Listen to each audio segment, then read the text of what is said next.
some kind of just utilize your imaginations to see there is something that's going to happen here, and we'll have a front row seat, everyone who's saved is going to have a front row seat anyway. We'll be upstairs watching it happen as it unfolds. And Jehovah at the head of them. Okay, oops. The breaker has gone up before them. They have broken forth and passed on to the gate and are gone out thereat. And their king is passed on before them, and Jehovah at the head of them. So it's basically he's leading the charge. He is leading, they are following. I'm going to go over to Isaiah 63, verses 1 and 2. And it reads, and we're going to reckon Isaiah. He's asking a question. Okay, I'm going to cover the question first. It reads, who is this that cometh from Edom, Jordan, Basra, with dyed garments from Basra? Kind of tells you where we're at. This that is glorious in his apparel, marching in the greatness of his strength. I that speak in righteousness, mighty to save. Wherefore thou art red in thine apparel, and thy garments like him that treadeth in the wine vat. I wish I had gotten the scripture because it's really worded funny.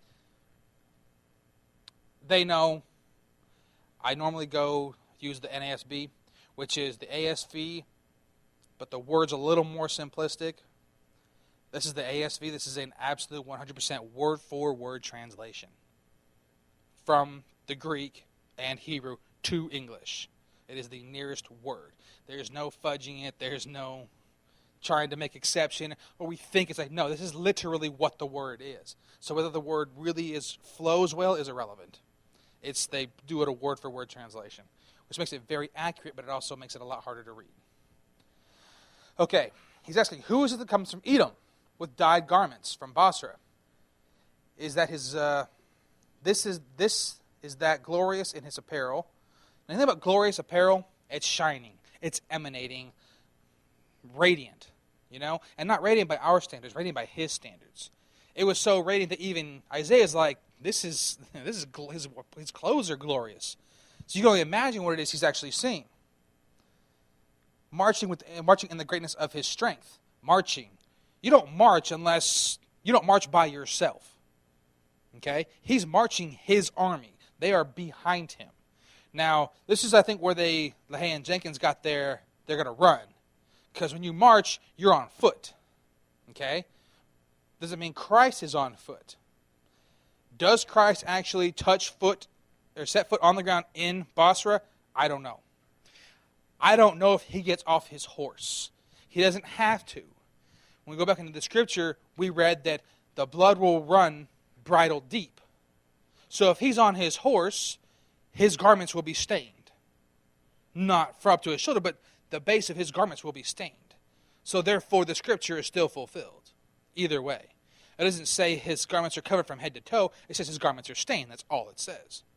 So, and that would make more sense if they were bridle deep. That would have to happen that way.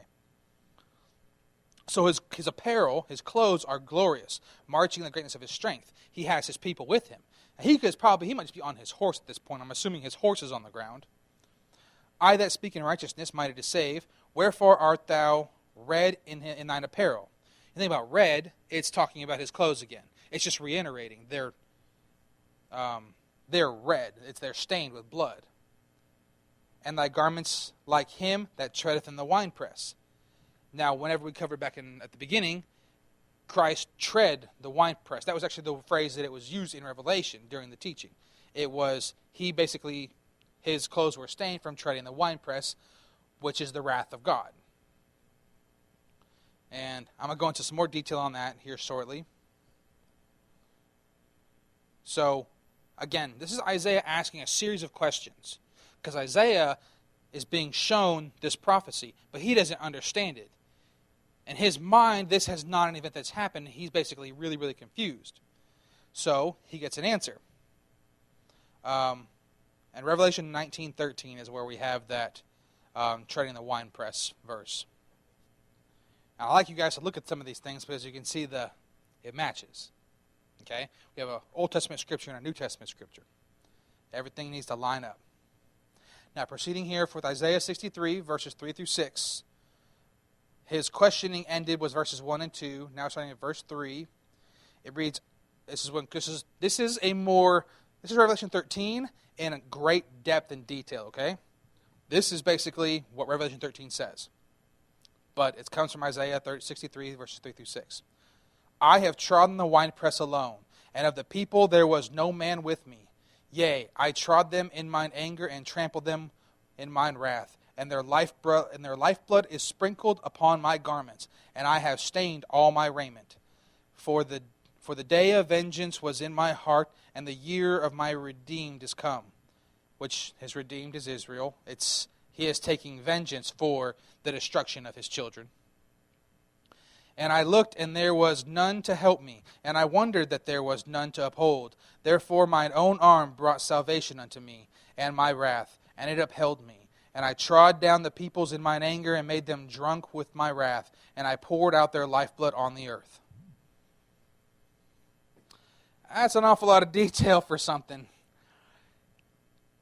I don't know that Christ can be pissed, but if he was, this is kind of what I would imagine it would be like. He's going to trod them underfoot. And obviously they don't just disappear, they don't explode necessarily, but his garment is sprinkled with blood. I mean, I don't know if it's just going to hit his clothes and magically miss his face, or if he's just going to be red from head to toe. I don't know. I mean, but it's going to be a slaughter. It's going to be a wholesale slaughter in every sense of the word, and probably then some. This event will probably make anything Hitler did look like nothing, like a donut store. You got nothing. He's going to come as a warrior, and by himself he's going to destroy all who stand against them. Now, that little section right there that I just read to you guys, that is what happened in Basra. That's the event that took place. He went down. His people, his remnant, are in Basra, unable to leave and unable to do anything. And he has to step on the scene with no help and wipe everybody out. And now we go from Basra, now that he's slain everything, he's going to take his remnant, and he's going to go to Israel. For this, we go to Zechariah 14, 1 through 5. All right, Zechariah 14, verses 1 through 5.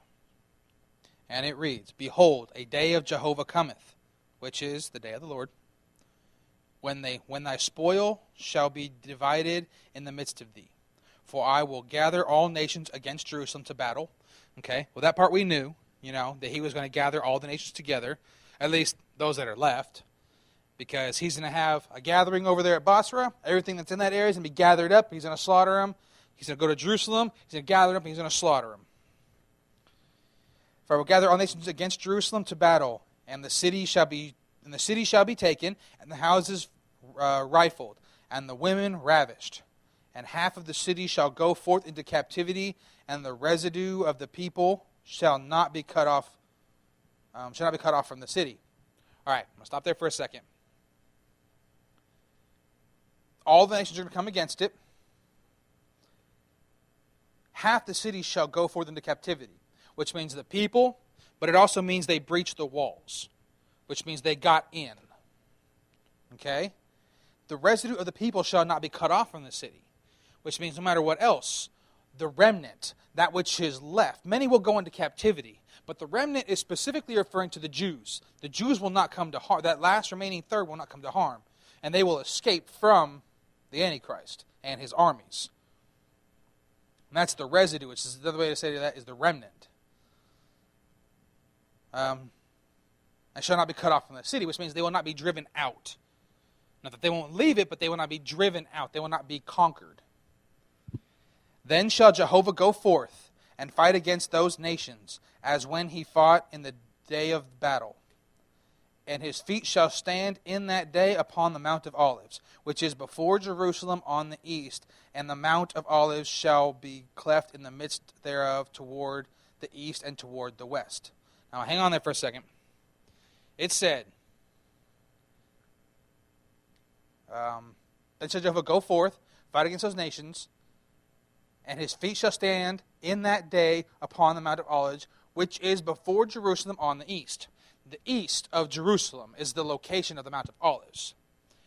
The reason that's significant is because where is the Antichrist attacking from? The west.